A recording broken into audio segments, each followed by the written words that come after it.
All right, let's talk about Bryan Lee O'Malley's Scott Pilgrim. On the surface, you might think it's just this quirky romance comic, right? But oh man, it hits you like a philosophical gut punch. It is hilarious, it's totally chaotic, and honestly, it's one of the wisest stories about what it actually feels like to grow up that's ever been made.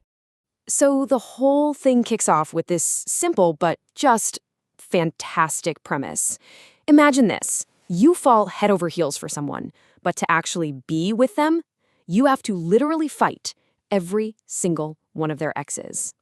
But then it gets even weirder and way deeper. See, the entire world of Scott Pilgrim operates on video game logic. I mean, you defeat an enemy and they explode into a shower of coins. You can get power-ups, for real. And the reason this works so well is because O'Malley just gets it. He knows this is exactly what being in your 20s is like, where everything feels impossibly high stakes and completely ridiculous at the exact same time. And really, that is what this whole story is about. Yeah, the epic fights are awesome, but this isn't really a story about that. No, it's about the single hardest fight that any of us, that you, will ever have to face. The one that happens right inside your own head. Okay, so let's start with the man himself, Scott Pilgrim. He's the heart of this story, but to really get what's going on, you have to understand who he is when we first meet him. Now, right at the beginning, we have to be super clear about something. Scott Pilgrim is not a hero. He's a protagonist, and O'Malley makes it painfully obvious that those two things are worlds apart. See, a protagonist is just the main character, and our main character, Scott, he's flawed, he's totally self-absorbed, and man, does he have a lot of growing up to do. So when the story kicks off, he's basically a 23-year-old mess. He's got a bass guitar, a band, he's crashing with his best friend, and, here's the big one, he's dating a 17-year-old high school student named Knives Chow who just thinks he's the greatest thing ever. But Scott, he's not in love with her. Not at all. He's using her, hiding in her simple, easy affections so he doesn't have to deal with his own baggage. And then, everything changes. Ramona Flowers literally skates right into his dreams and then into his life. She's it. She's the girl, the ultimate prize, kind of like the final boss of his love life. But dating her, well, it comes with a huge catch, and this is what drives the entire story. Yep, she has 7 evil exes. And if Scott wants to date her, he has to defeat every single one of them in combat. But here's the thing. These exes aren't just random bad guys. Each one is a living, breathing part of Ramona's past. And even more importantly, they all end up holding a mirror right up to Scott's own screw-ups and insecurities. And the fights themselves? They are just gloriously, wonderfully absurd. Scott almost never wins just by being the strongest. He beats this big shot movie star by tricking him into doing a super dangerous skateboard grind. He takes down a psychic vegan because, get this, the vegan police show up and take away his powers for drinking half and half. It's hilarious, and it shows that Scott often wins with his wits, a bit of luck, and by figuring out his opponent's own ego. But look, as much fun as all these crazy battles are, they're not really the point. The real heart of this story, where it gets heavy, comes from something much, much more real. So here's the crucial thing, right? While Scott is busy fighting all these exes, he's also started dating Ramona. Without actually breaking up with Knives, he just doesn't do it. He avoids it. And this quote, it nails his biggest problem. Scott isn't evil, he's just a coward.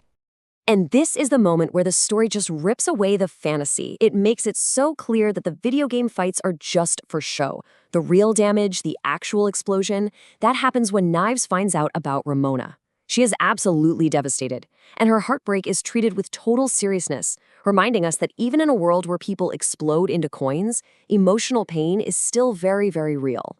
So, everything, all the fights, all the heartbreak, all the mess, it all leads to this. The final boss, the 7th evil ex, Gideon Graves. And Gideon isn't just another bad guy. He is a dark mirror, showing Scott exactly who he'll become if he doesn't finally get his act together. Now, Gideon's main weapon is something called the glow, and it is such a brilliant metaphor. It basically takes all that unspoken stuff, all the guilt and self-doubt and emotional baggage that you never deal with in a relationship, and it turns it into a literal weapon. It's a physical version of the stuff that destroys relationships from the inside out. And against a weapon like that, Scott has no chance. He fights Gideon, and he loses. He's killed. That's it. Story over. Except it's not. Remember that video game logic we talked about? Turns out Scott picked up an extra life way back in the story. He gets to try again, but this time, something is fundamentally different. He's not the same guy. See, he comes back to life having finally been forced to look at himself in the mirror and see who he really is. Selfish, cowardly, and just immature. And in that moment of pure, brutal self-honesty, he gets a new weapon. This isn't some power-up he found. This is a sword that materializes right out of him. And its name is the power of self-respect. And that right there, that's the whole point of the entire series. The crazy video game fights, they were always just a metaphor for the fight he was having inside himself. The real final boss was never Gideon. It was Scott's own inability to just grow up. So in the end, Scott Pilgrim uses all this wild fantasy to tell us some incredibly real truths about life. It shows us that emotional maturity really is the final boss battle for all of us, that running from your problems just makes them bigger, that you have to learn to deal with your baggage. And maybe most importantly, that you can't really love anyone else until you have respect for yourself. It's all about the messy, confusing, but amazing process of growing up. And the story doesn't give us some perfect happily ever after ending. It just ends with Scott and Ramona together walking through a doorway into, well, who knows? They're not magically fixed, but for the first time, they're being honest with themselves and each other. The story doesn't promise it will work out, but it offers something better, the possibility of something real. Which really leaves us with this one last question to think about. Scott Pilgrim totally redefines what a hero's journey can be. It makes you wonder, what if the biggest, most important adventure isn't about defeating some big villain, but about fighting that messy, difficult, and totally necessary battle to finally become the person you're supposed to be?